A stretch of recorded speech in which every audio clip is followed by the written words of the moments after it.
Yes, Mr. Kasibo. As the court pleases.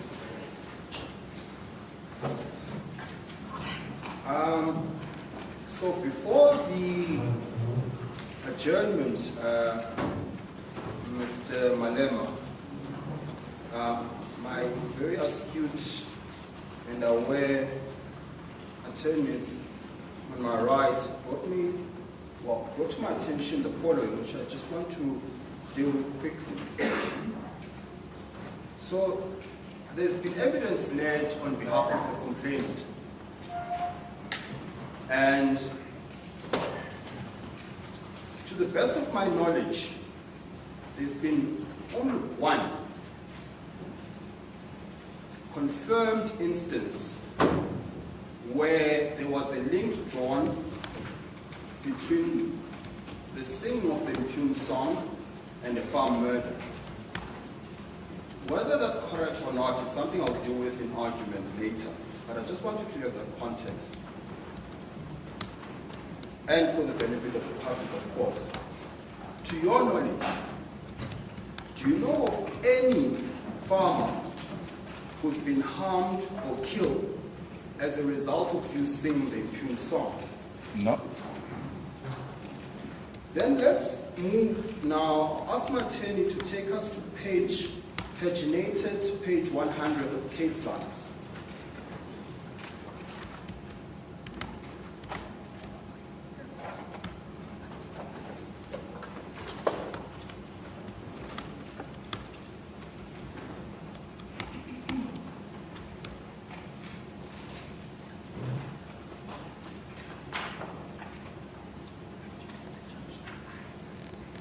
I haven't received the invitation.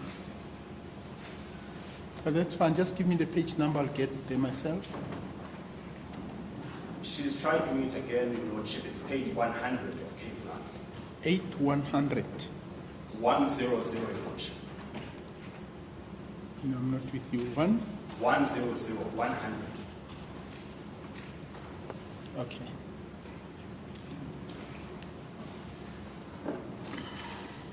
Mr. Malema, what appears on page 100, which is in front of you, is one of the pages to a settlement agreement. And I'll be very careful here, Your Lordship, I promise.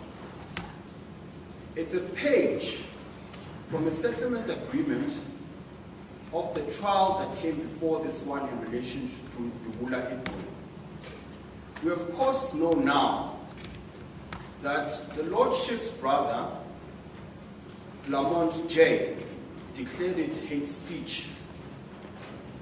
An appeal was brought to that judgment. And the appeal, before it was heard, was abandoned. And the reason it was abandoned was because the parties came to an agreement, which was made out of court. That's what that page is about. So let me read the relevant excerpts of it. Paragraph 3 specifically. It says, the parties have agreed to a full and final settlement of their dispute on the following terms. The first one is, the parties agree. Perhaps it's important that I make the point of who the parties are here. I should have started there. If you can just take us there, Ange. So it's an agreement between these parties who are parties at the Kotako. It is the African National Congress, which is yourself, it's Afriforum and Tau SA. Let's go back to 3. This is what these parties agreed to abandon the appeal. In other words, the appellants were never given an opportunity to make arguments as to why the song is not hate speech. because they came to this agreement. The parties agree that it is crucial, now this is important, mutually recognize and respect the right of all communities to celebrate and to protect their cultural heritage and freedom. If you then go down to D, it says, the parties commit to deepening dialogue amongst leaders and supporters of their respective organizations and formations to promote understanding of their respective cultural heritages and for the purposes of contributing to the development of a future common South African heritage. You would have obviously been one of the parties that agreed to this agreement, which was made in order of court. Not so? Yes. I have no further questions for the witness. Thank you. Cross-examination, Mr. Oppenheimer. Can I please ask that the microphones be moved to Mr. Oppenheimer's side? Yes. But I wanted to say something before you close, my lord. Please don't ruin it. No, I won't. Okay. My lord, just for everyone to know that a leave of appeal was made before your brother, and he granted it in less than 1 hour, 30 minutes, which the brother would have, in his own wisdom, agreed that there is potential for someone else to arrive at a different determination. So the appeal might not have been heard, but the leave of appeal was heard and was granted in less than 2 hours. It's not an easy thing to go to the same judge and say, you might have heard, and he agrees with you in less than no time, and think that a different judge might arrive at a different conclusion.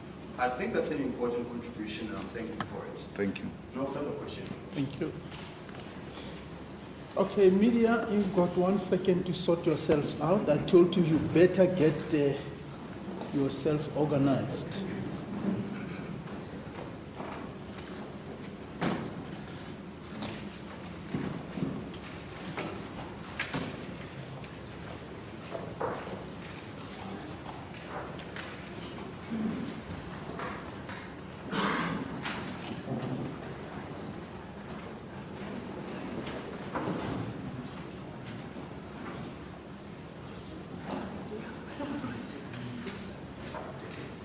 Right, thank you. If we're ready, we can proceed with cross-examination.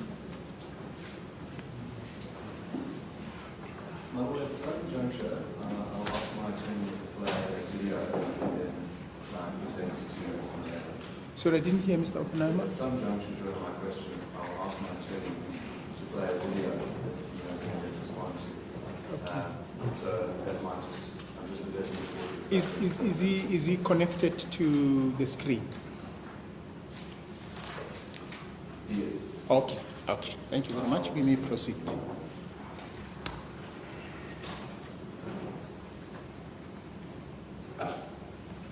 testified earlier that the nature of the EFF is such that it's a democratic organization internally, that you have 4,000 delegates that will meet in meetings, that you have people who are senior counsel, who have PhD students, and they can contribute to the policy of the organization. That's correct. Can they contribute to the policy of the organization? It's very soft. Yes, I'm struggling to hear I him. think speak a little bit louder. It's not only the softness, also the accent I struggle with. So please bear with me. It's also the problem with the acoustics of this court. Oh, okay. Yes. Go ahead, Mr. Oppenheimer. Yes, so I'll try and project. Sure, Right? sure. So, Mr. Lim, you testified earlier that the nature of the EFF as an organization is that it is internally democratic.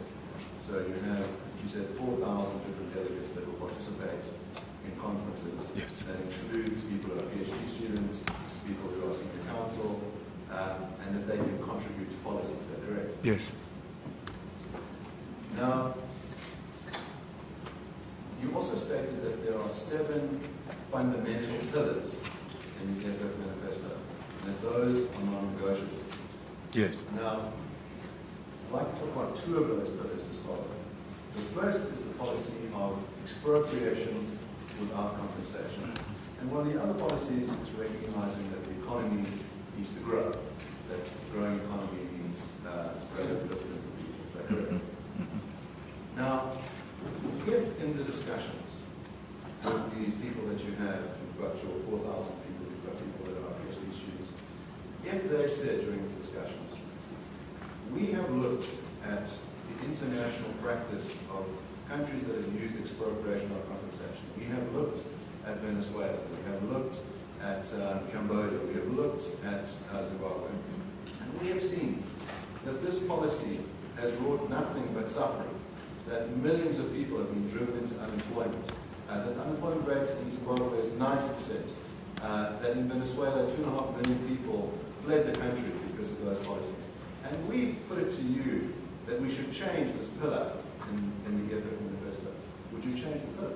No, you can't. It's a founding manifesto. It's like calling an international Communist Party conference to change the Communist Manifesto in its original form. You cannot. It's what constitutes communism as is today. And therefore, there can't be a conference to change the Communist Manifesto. In the same way, there can't be a conference to change the EFF Founding Manifesto. Rather, you will say, because of the current prevailing conditions, at all material times, we use Marx's tools of analysis. The material conditions prevailing at this time are not conducive enough to apply this one. So we may have to take a different route, but without compromising the fundamentals. We'll arrive there, but we may have to kiss certain frogs before we arrive there. Now, I just want to check on an ambiguity. There's a sense in which if you have a foundational document, yes, the Communist Manifesto is the Communist Manifesto, you can't alter it. Yes. But there's another sense in which the policy positions that the EFF would take going forward, could you be persuaded by your own delegates to no longer pursue expropriation without compensation if through an evidence-gathering process and a matter of reason and logic and cities and values that you care about, they were able to persuade you that this is a policy that is going to be disastrous for the working class or for your constituency or for South Africa? Well, it can be, because those who join first look at the founding document of the EFF. What is this animal? What is it called? What does it stand for? You join knowing that this is what the EFF stands for. Every 5 years, you have a meeting called the National People's Assembly to take stock of how far are we in the implementation and the achievement of our 7 non-negotiable cardinal pillars. So they are non-negotiable, they are not changeable, they stay forever. There will never be a conference. There can only be one founding document conference to adopt one founding document. Now, I understood your evidence earlier. You said we are a thinking people, we are full of people who are PhDs, but on this point, you strike me as someone who is immune to evidence, that no matter what those people said to you, you would not change that pillar, regardless of the fact that they could give you evidence in the say of people being murdered under communist regimes. You know that 100 million people lost their lives under communist regimes, Marxist regimes in Russia, in China, and Cambodia. They could give you all that evidence, and it would fall on deaf ears because you would not change this as non-negotiable. Well, you might be a lawyer and be obsessed with the word evidence, but politics don't work like that. Politics work according to the fundamental principles that you stand for as a political party. You don't just change with the wind, because that turns you into an amoeba. You become shapeless because you are torn apart and pulled from different directions by different interests. So politics, you don't say, I abandon, my Lord, my fundamental founding principles. You say, the prevailing conditions are not conducive for the application of these principles. And therefore, We may want to adopt a different tactic, but the strategy remains the same to arrive there. So it doesn't mean that evidence presented today may be the same evidence a decade down the line. The leftist organization may gain power in different parts of the world and may come together and make these policies to work. Because what makes these policies not to work in Venezuela, for instance, is not because the policies are unrealistic. It's because the imperialist forces always make sure that they engage in economic sabotage, which will lead to the collapse of the economy in those countries. So it's more of ideological warfare than the practicality or the application of those policies, if you want to say. Yes, sir. In other words, my understand your position is that evidence won't make you change your principles. But if someone were to internally give you a normative argument, in other words, a principle argument, where they said, well, look, we have read through the writings of Marx, we've also read through the writings of Adam Smith, and we're persuaded that Smith is right, that the way to prosperity is really through free markets, through allowing individuals, black and white, to own property, and we think that's a better way to have prosperity. And we think, on a principle level, this manifesto point is wrong, and we'd like to persuade you. Otherwise, imagine that every single person of those delegates took that view. Would you change your principle position? Well, you joined it knowing that this is what it stands for, and therefore, that which you join and contribute towards, it's a tactic towards achieving that which it stands for. So the PhDs and the senior counsels we're talking about and the superior logic prevails as it relates to policy position on tactics of how do we arrive at achieving the strategic objective. But the strategic objective remains the same. It never changes. So I'm not going to be persuaded by anyone with all manner of argument that capitalism is better than socialism. That's what I believe in. That's what I stand for. You can give all those examples you want to give of Venezuela, of China, and all of that. But I know politically they are in the situation they are because of the dominance of the imperialist forces who have launched an onslaught on any economy that is not consistent with principles of capitalism. So I understand your position. It's that whenever communism was tried in countries, it was not the failings of those running those countries. It was not the failure of the Khmer Rouge, where 2.5 million people were murdered. It was the failings of imperialist forces. 2 million people plus get killed in a capitalist society, by the way. People don't only get killed in a socialist society. But let's deal with what you are talking about. Let's take Cuba, for instance. Cuba is a communist state.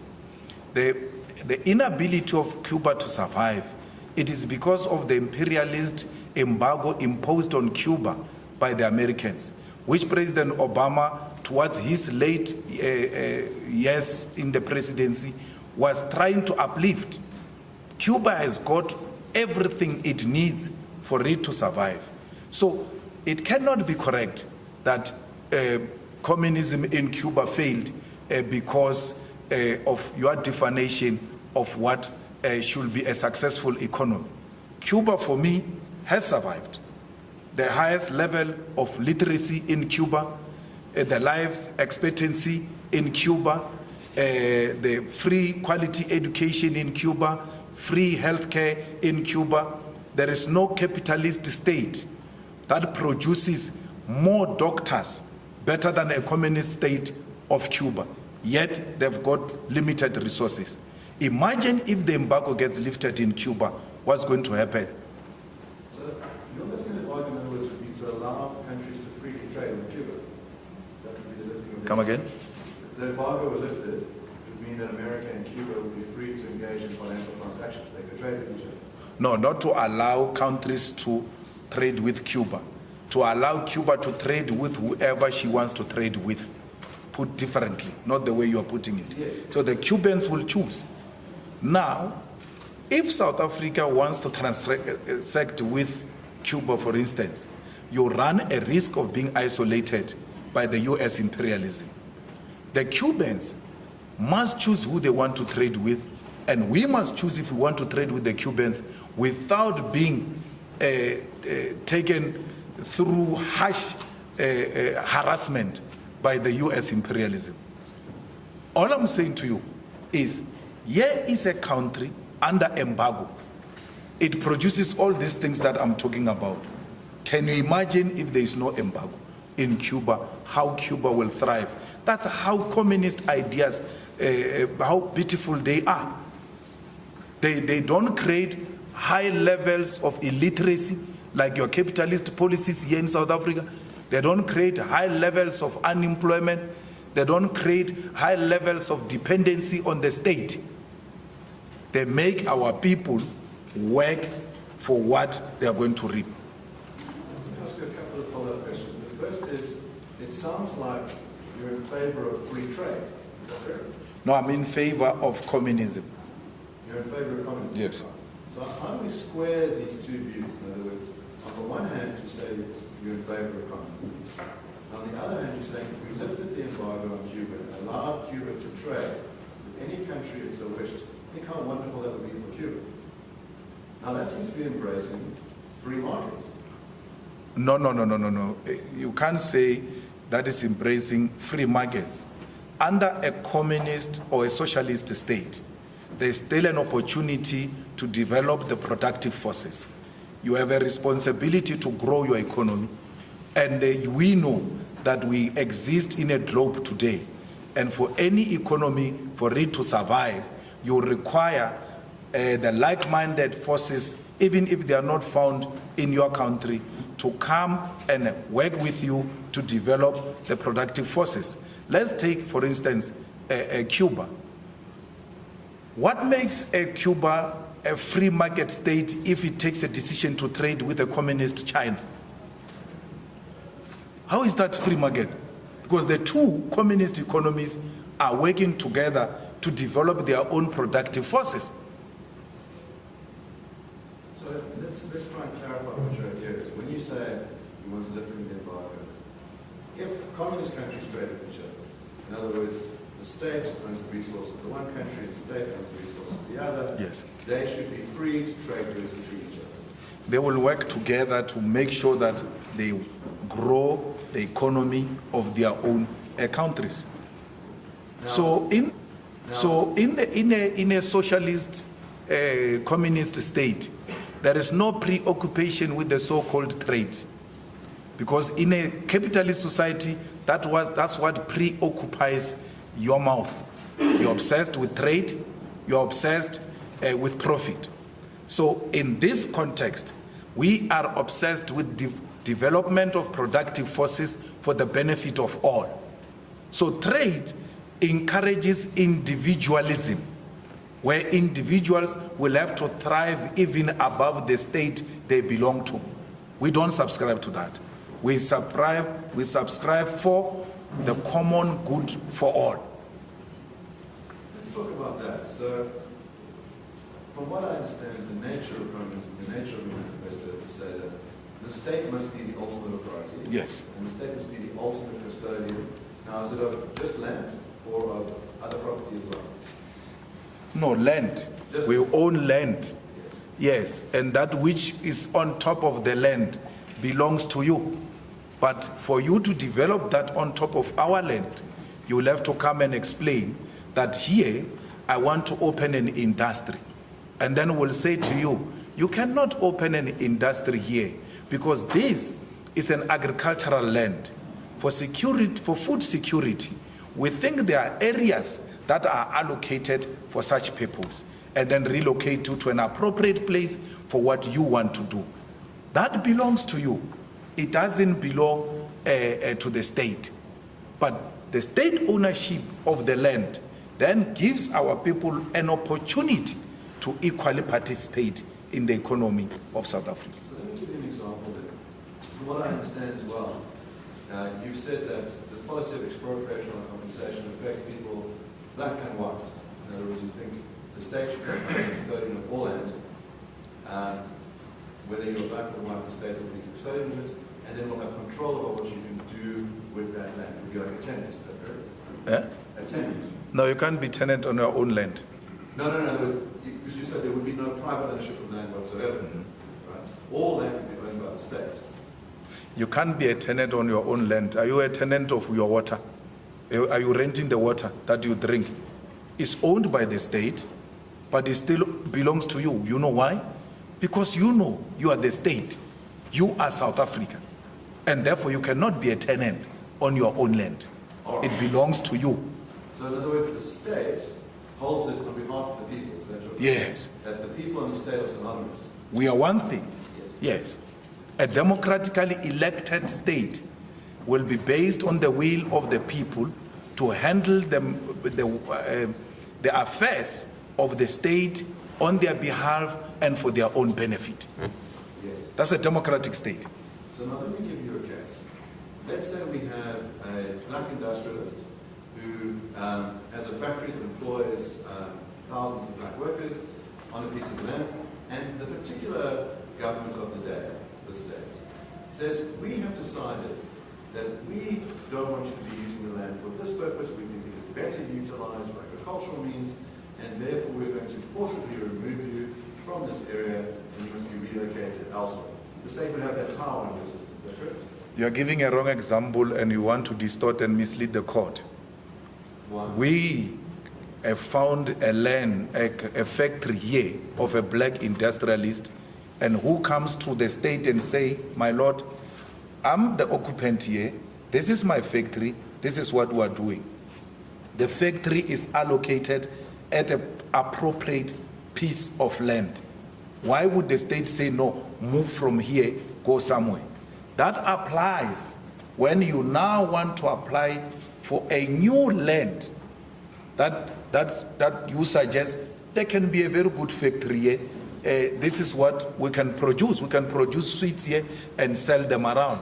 And we say to you, no, but the sweets will not be an immediate thing that is of our best interest as a community. This land should be used for agricultural purpose. So now, everybody who occupies every piece of land as we speak today, this court, it will be defined in the books of the state that a certain portion of the land in Joburg is being utilized for court purposes, and it shall continue as such. So it cannot be correct that we are going to evict people from their factories. That is scaremongering, and that's what you thrive on. No, I'm just trying to understand. No, not you. When I say you, I mean your client. Unless you are a member of your client, then you are the same. I think you know that all advocates are independent practitioners. Come again? All advocates are independent practitioners. That's what I'm saying. When I say you are speaking to me, my lord. Your client is speaking to me through you. I shall speak to your client through you. And when I say you, I mean the applicant. In this case, you are not an applicant. Yes, I just want to understand what your position is. Yes. Now, I think it's important that when we engage, I'm not trying to strawman it. I want to understand what the position is. Then you can correct it, and then we can proceed. Yeah. So, all right, if I understand your position, it's that any land that is currently being utilized, that once you introduced your policy of custodianship, those people who utilize the land, would they have a property right over it? Yes. What right do they have to continue using it? They will use it. They will use it. They've got a right to use it. All what we have to do, all of us, we have to now go to the state and say to the state, here I am, this is the portion of land, this is where I stay. It's my place of settlement. Here I am, I'm running my business here. Here I am. Every piece of land, my lord, must be accounted for. We cannot have a piece of land in South Africa that the state cannot give an account as to what is the activity there. What are they? That's why we've got these things of human trafficking and brothels and all of that, because you've got a state with no capacity to account as to what is the business of this place. What are they doing here? So the state will now give an account as to what is happening there. And if that is not being used for that purpose, my lord, then the state has got a right to evict them. That here, we gave you a right to open a factory. We didn't give you a right to come and open a strip club here. Okay, so let me ask you a couple of follow-up questions. The first is, your position sounds rather conservative in the sense that you want to maintain the status quo. So you've said everybody who currently occupies land and runs a particular business, they keep running that business, that farm, they get to keep doing it. Yes. And you don't intend on disrupting it. Yes.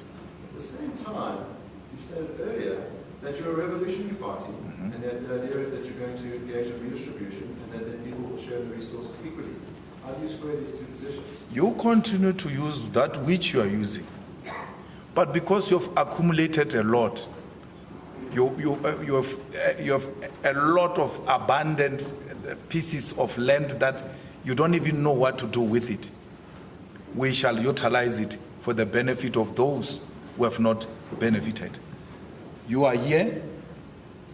If you go, let's take for instance, my lord, Sante, where you think there is no piece of land, where you think there is no abandoned building, with this policy will unearth a lot of pieces of land that we can build right in Sante next to the resources. Proper RDP houses. When you say RDP houses, my lord, they scream because they've got this bad picture of RDP. That's what they've associated RDP with some cheap thing. But RDP houses means low income housing. So you go and build as a state on a land that is owned by the state, expropriated in Sante, low income housing, and then you give it to our people to stay where the resources are. When I say this, my lord, they fight.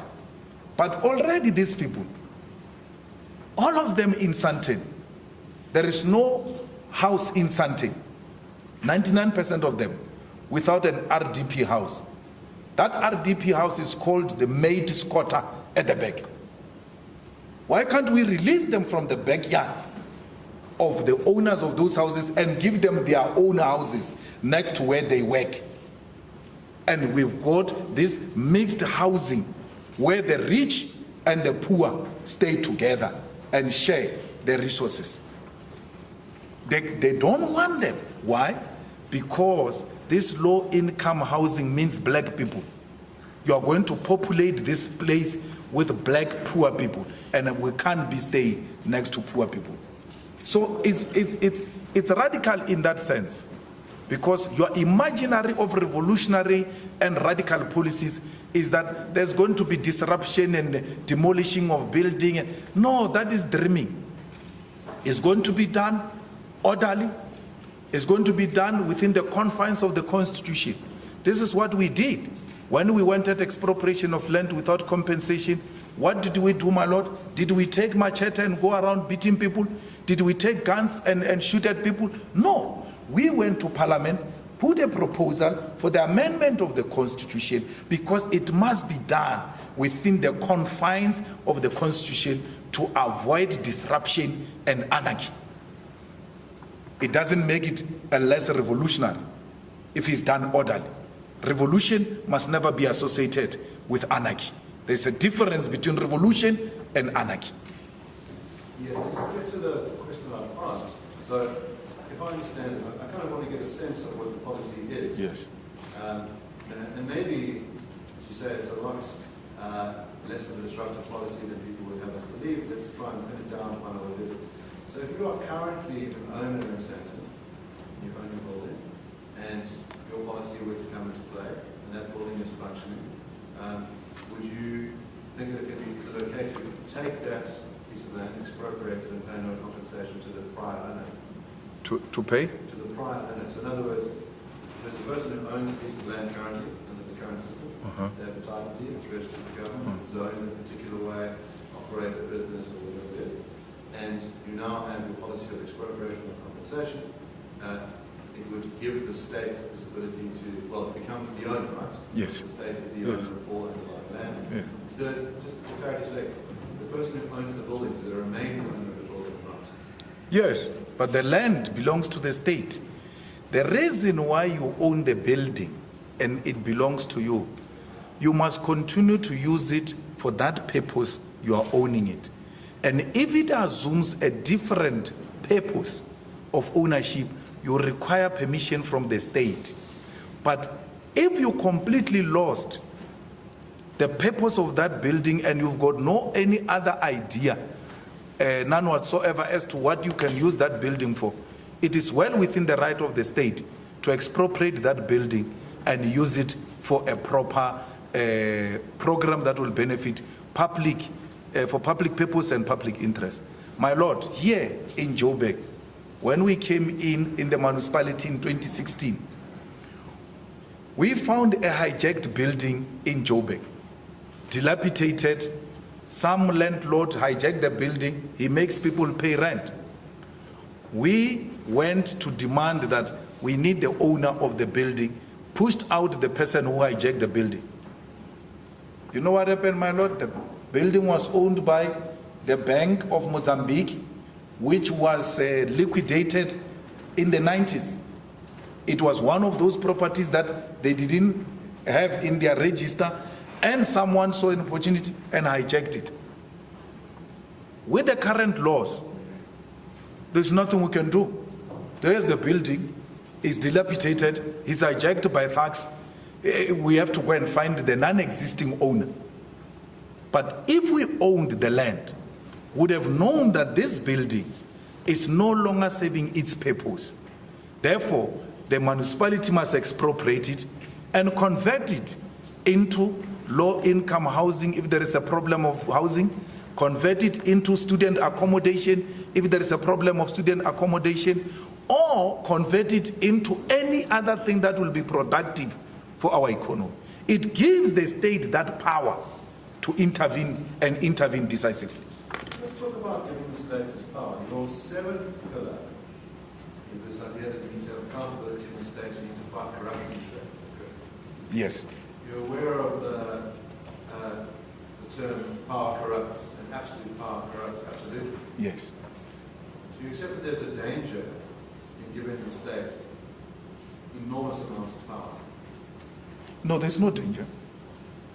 There's no danger, my Lord, because any corrupt state can be removed after 5 years without violence. We've got a recourse. South Africans, you want to create an impression that we are helpless when a state is corrupt. No. There is now, as we speak, my Lord, huge corruption taking place in South Africa. Is the state owning the land? No. Is the state owning the strategic means of production? No. The economy is owned by minority few. So it's not entirely correct that state ownership is inherently corrupt. The state ownership in China is not corrupt. And if you try those things of corruption in the state ownership of the economy in China,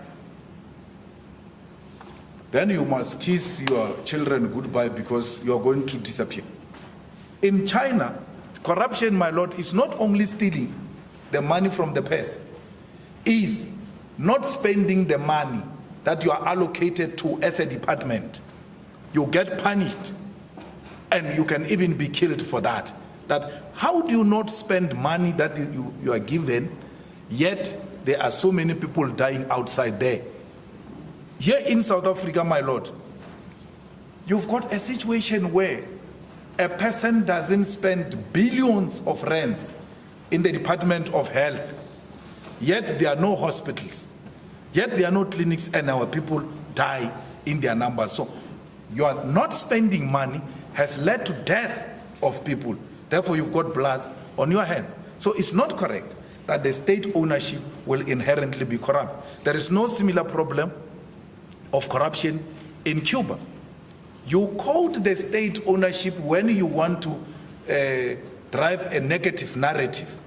But where the state ownership has given positive narrative, you don't go to the same states that you were giving earlier. Let me ask you a couple of follow-up questions there. Yeah, sure. You mentioned that in China the policy is that if you're corrupt, you'll be disappeared or killed. Do you think that's a system we should use in South Africa to curb corruption? Not at all. We are a different democratic society in South Africa. In China, you've got a socialist economy with Chinese characteristics. So they apply that which works for China. And we require of the same. For instance, in China, they may not talk about race issues because they've never had problems of race. So you can't say because China doesn't speak race, why do you speak about China, yet you say you want the same things as China? That which may work in China may not work here in South Africa. I'm just giving you examples of state ownership that is not inherently corrupt, a narrative that you seek to drive, which is incorrect. The EFF government, it will be based on 7 cardinal pillars. Don't give me examples of this corrupt government. I'm not responsible for it. 7 non-negotiable cardinal pillars of the EFF says the land, the banks will be under the custodianship of the state. But we seek a corrupt-free government where these things were to take place efficiently and effectively. They will require a corrupt-free South Africa. If you say we can do them now, I will agree with you and say no, not under the ANC government. They are going to take for themselves, but not under the EFF government. So let's talk about that for a second. In other words, if you were to give the ANC government the power of custodianship, what do you think would happen? I won't give the ANC government the power of the custodianship. I will give the state of South Africa the power of custodianship. And that state is contested every 5 years. The reason why I want state power is to execute these policies of the EFF. The ANC may not have the similar policies, and I'm not here to speak on their behalf. But one thing that I know is that they are corrupt to the core. If we give them anything, leave the land, anything, they steal it, including money of funerals. So how can a person steal money of funeral? You are so immoral to a point that you even steal from dead people. That's your ANC government. So I won't trust these ones with such responsibility. But South Africans have got a recourse. The question should be, what if the state becomes so powerful, so much that it becomes dictatorship? What recourse do we have? My Lord, we've got a recourse. There is 5-year elections in South Africa. Any government that is not acting in the best interest of the people, it can be removed. So let's talk about this. In other words, the notion, as you said, you'd like legislative change, which would empower the state to have the power of custodianship, and you accept that the current government, run by the ANC, would abuse that power and act in a corrupt manner. That's correct? I don't know if they will abuse that power. All I'm saying is that they are corrupt. Yes. Yes. And I don't ask me about ANC people. I don't work for those people. I don't know what they do. But what I know generally is that they steal. So I don't want to talk about those. Ask me about me and the EFF, not about the ANC. Now, I take it that it would be an ANC policy to not be corrupt. Now, you have a similar policy to say we're not going to be corrupt. At least you know the ANC policy. For sure you're a member. I don't know it. You're a former member. Yeah, I don't know of such a policy of the ANC of no corrupt. I see them, when a person is accused of corruption, I see that person getting promoted to a much higher position.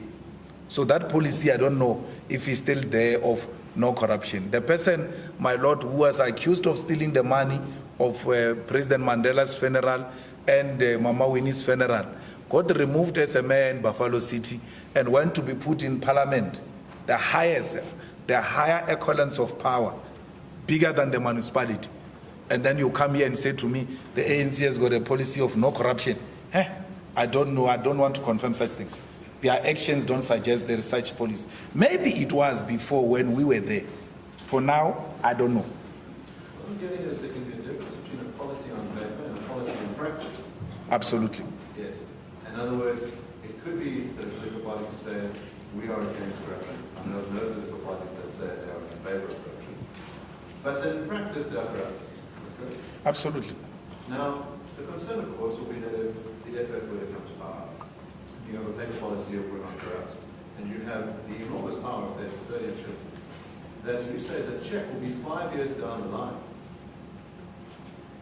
Now, that seems to provide 5 years where your party could be in power and abuse its powers and act in a corrupt manner. They're not Not in South Africa, you can't. Not with the type of the constitution we have. You've got the courts, which will always be there to protect our constitutional democracy. You've got parliament, which can at any time pass a motion of no confidence or impeach a president or the whole entire cabinet, even before the 5 years. So there are many recourses that we have as a democratic state. And our courts have shown their fearless character when it comes to acting outside the Constitution of the Republic of South Africa. So there will never be a state that is too much powerful, because ours is not a parliamentary democracy. Ours is a constitutional democracy where the Constitution is supreme. So the seeking of the amending of the Section 25 to include expropriation of land without compensation did not do away with many other rights, which majority of them which are fundamental in Chapter 2 of the Constitution, protecting the human rights of our people. So this type of policy, my lord, I argue that it doesn't attack the rights of our people, and it doesn't make the state more powerful and more powerful than the Constitution itself, because ours, it's a constitutional superiority. So do you see yourself and the party as being bound by the Constitution? We passed a motion in Parliament, sponsored by the EFF, that the Constitution will have to be amended so that we can expropriate without compensation. What does it say? It tells you that the EFF will never do anything that is outside the Constitution.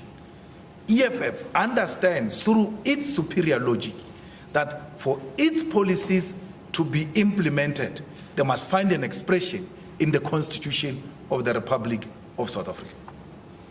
So in other words, you see yourself as a constitutional party that is bound by the Constitution, that if you want to change the Constitution, you must go through a constitutional process. You cannot be a registered political party in South Africa if you don't pay allegiance to the Constitution of the Republic of South Africa. Otherwise, you are a gangster. So EFF is a political party registered with the IEC because it signed that it respects and obeys the Constitution of the Republic of South Africa. We are not a stock fair. I can then ask you about some of the Constitution. The preamble of the Constitution says, "We, the people of South Africa, recognize the injustice of our past, honor those who suffer for justice and freedom of our land, respect those who have worked to build and develop our country, believe that South Africa belongs to all who live in it, united in our person." Do you accept that? Absolutely. Now, during Editor-in-Chief, Mr. Roots testified about some of the speeches that you've given, in which you describe white people as visitors in South Africa. Is that correct? Absolutely. Now, how do you reconcile this constitutional notion that South Africa belongs to all who live in it, and that white people are visitors in South Africa? You arrived here as settlers in 1652. It's a historical fact. And you were using South Africa as a refreshment station. You were not here to settle. You were passing. Because of our Africanness and the spirit of Ubuntu, we have embraced you and we have shared our land with you. And we have accepted that you have naturalized in this country. But it doesn't change the fact that you came here as a visitor. So let me ask you that, let's clarify that. Yes. Do you accept that there are many people in South Africa black and white, Indian colored, Chinese who came to South Africa from another country at some point. Not blacks. Not blacks. We came from one country called Africa. Huh? I understand. So the claim is anyone who is on the continent of Africa belongs in South Africa. Is that correct? Was not a visitor. No. South Africa is Africa. We are one country called Africa. This South Africa you are talking about was imposed on us. So we didn't come from anywhere. Speak for yourself. We didn't come from anywhere. There's no African who came from anywhere. We came from here. I mean, my Lord, I cannot come from the second bedroom in this house, and then I find you in another bedroom in the same house, and then you say I came from somewhere. In the same house. I didn't come from somewhere. I was sleeping on the other side. We're here. So, we are not visitors. We didn't come from anywhere. This is our continent. So in other words, someone who was born in Egypt, Nigeria, Malawi, Botswana, Zimbabwe, none of those people are visitors in South Africa. They belong here. It's their home. Where Nigerians, Ghanaians, Mozambicans, Zimbabweans, when they are here, they are at home. They should not even for a second doubt themselves. This is our home. Let me ask you this then. Your party has recently engaged in a campaign where you've gone to a restaurant like this and you've asked them to produce lists of who works with them and to say you have a certain number of people who are not South Africans and a certain number of people who are South Africans, and we want you to change those numbers. Now, how do you reconcile what you just told us, which is that all people who are born in Africa are part of one house, but you want to say these people are different and they should be fired from the rituals that were given, they should be replaced with real South Africans? How do you reconcile? We've never said fired. So when you are in a court before my Lord, don't misrepresent facts. Nowhere have we ever said fire anyone. So we shouldn't lie. Please. My Lord, before we go to the continent, here in South Africa, if you get a job or a tender to go and do a road in Soweto, you are required to hire 30% or so of locals of Soweto.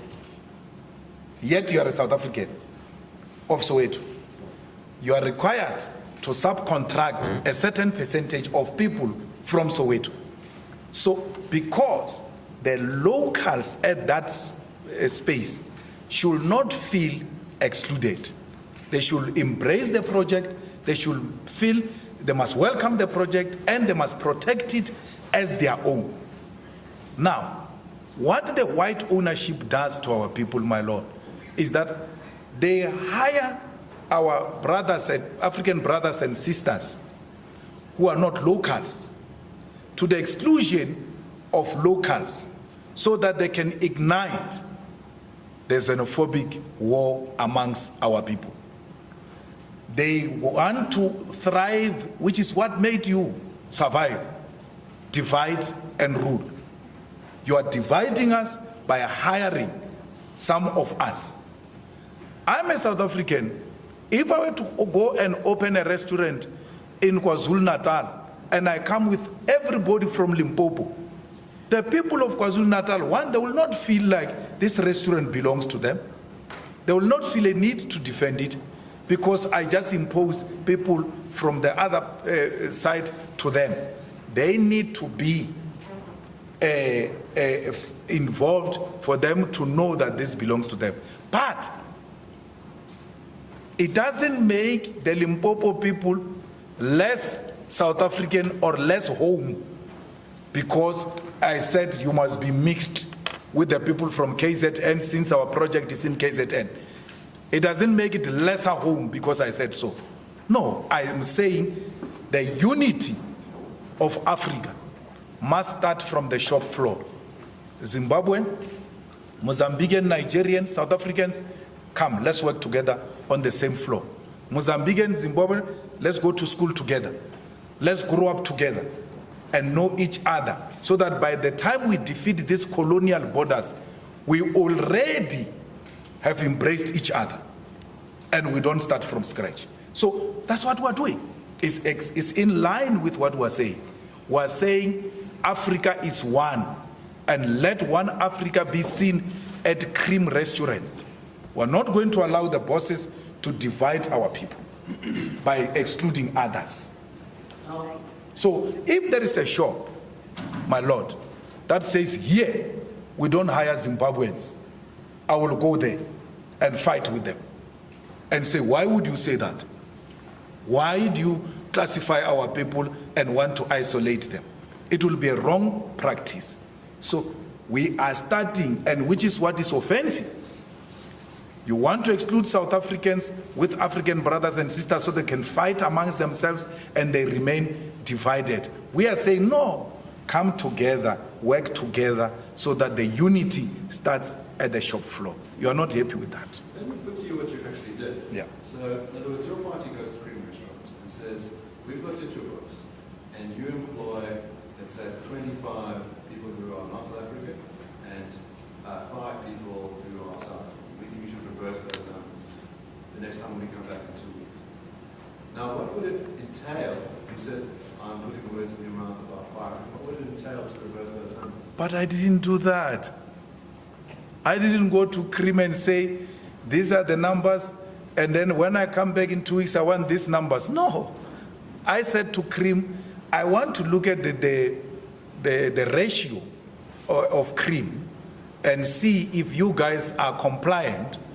And you know, my lord, in all the restaurants I went, I found them compliant. I found both outside brothers and sisters from other countries and South Africans together on the shop floor.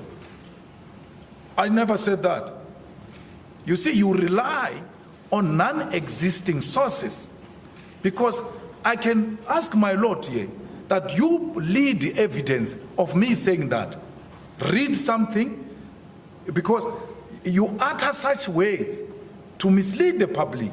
But I know for a fact, my lord, he can't produce anything to back up what he's saying. And he deliberately says it so that it can spread wrongly in society. That your party did this. There's a video that your party's produced in going to a restaurant.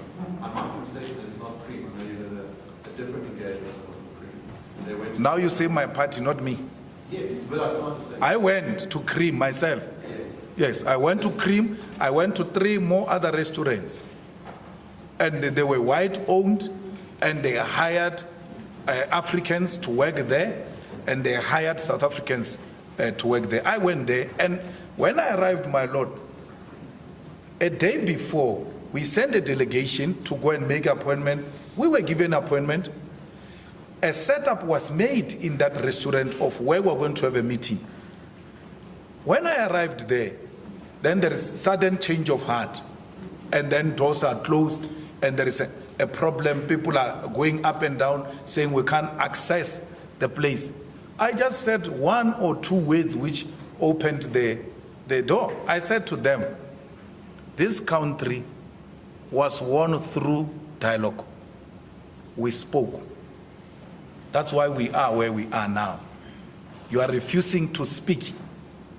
In a country where we delivered this democracy through speaking, and you want to say you are a democratic person.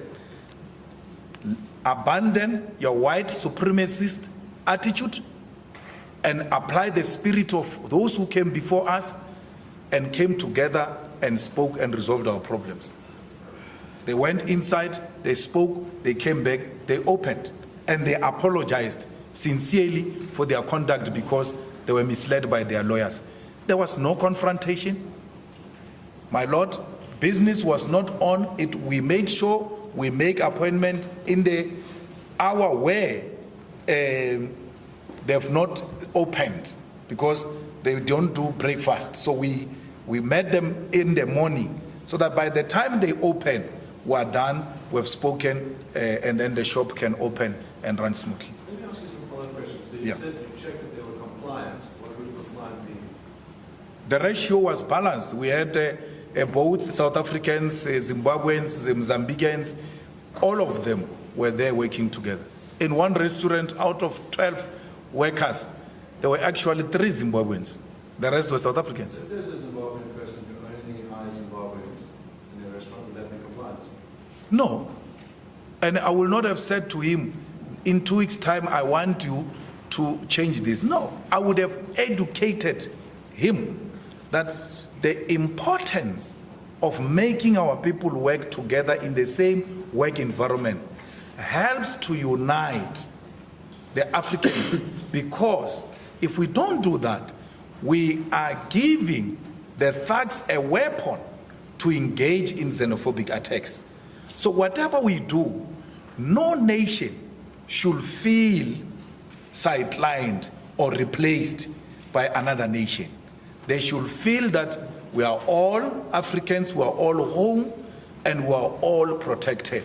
In that way, it goes even beyond the issue of work. It goes to the security of the mall itself, of the shop itself. Because if the people who come from here work there, and there is a looting that is going to happen tomorrow there, they will be the ones who are going to stand up and say, guys, you can't do it. That's our job. We work there. If your notion is that we're all African brothers and sisters, why this obsession with the idea of a ratio? And why your view that a Zimbabwean person running a Zimbabwean restaurant ought not to be allowed to employ only Zimbabweans? It seems that you are the ones stoking the division. You are saying there must be some kind of ideal ratio. That if you had a shopping center, for example, where there were 10 restaurants, and one was a Mozambican restaurant, one only Mozambicans, and one was a South African restaurant, one only South Africans, you'd say this is unacceptable. There needs to be some kind of ratio internally. Why? You have just given a division a new meaning. Why would a ratio be a division? Because ratio means come together. This one's like this. How are you together here? How can that be a division? Ratio cannot be a division. Ratio is making sure that everybody is included. And our people understand that. And patriotic, white South Africans who own restaurants appreciate and understand that. Only racists who claim to be speaking on their behalf will say the things that you are saying. My Lord, I had 3 meetings, 3 owners, not a single one of them saw that as an attack. They were saying to me, we see the levels of unemployment in this country and we're doing everything in our power to help reduce the levels of unemployment. So if a Zimbabwean brother comes and owns a restaurant and employs only Zimbabweans, he will be dividing our people. Why? You are using the word only. That is a desire to divide. So we shouldn't. No one should ever be tempted to say only Africans, only whites.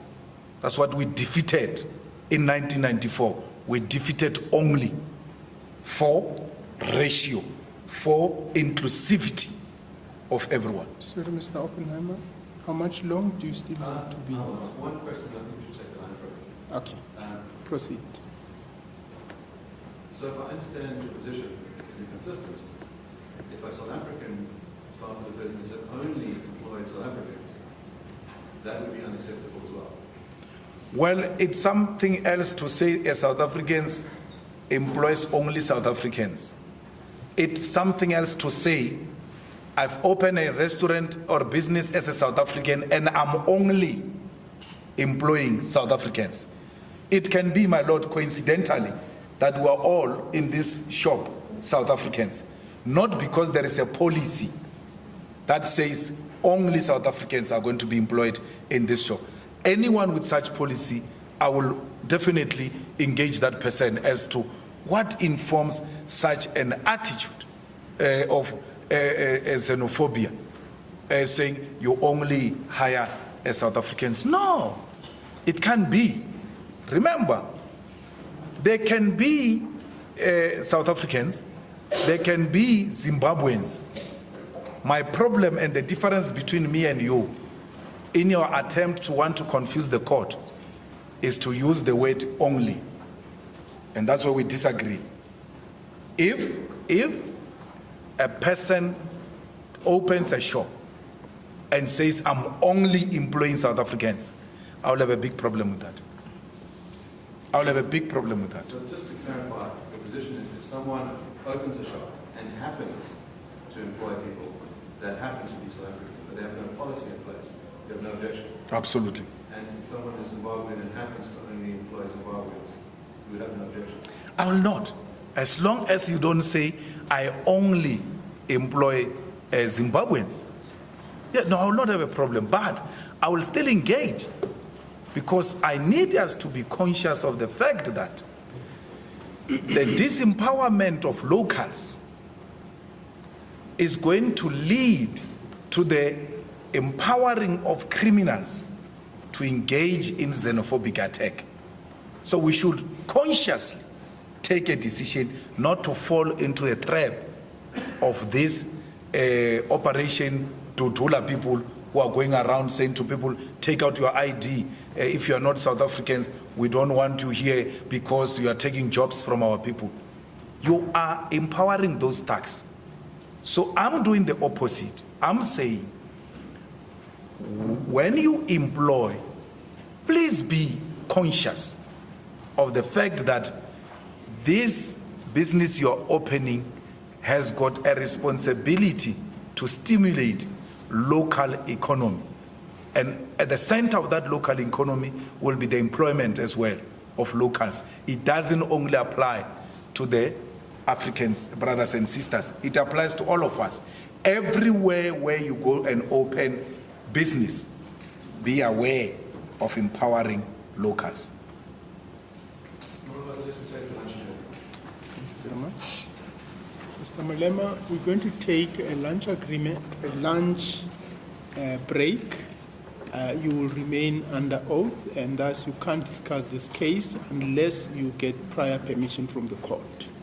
Thank you very much. The court shall adjourn.